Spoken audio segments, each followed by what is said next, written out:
এই যে ছাদ বাগানের 3 ফল, এটা হচ্ছে আমার মনে হয় চতুর্থ কিংবা পঞ্চমবারের মতন ধরছে আর কি। এই যে এদিকে আরেকটা,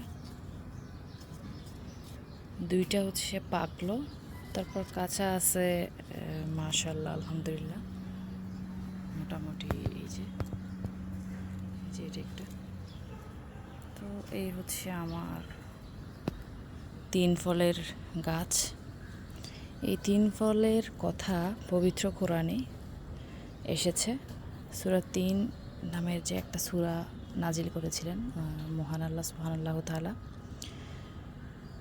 তো সেই 3 ফলটা আসলে নিজের যখন ছাদ বাগানে আমি দেখতে পাই, মানে মনের ভিতরে একটা আশ্চর্য রকমের প্রফুল্লতা কাজ করে, খুবই ভালো লাগে আলহামদুলিল্লাহ।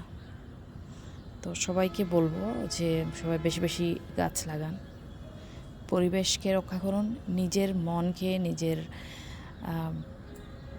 দৈনন্দিন জীবনকে সতেজ রাখুন।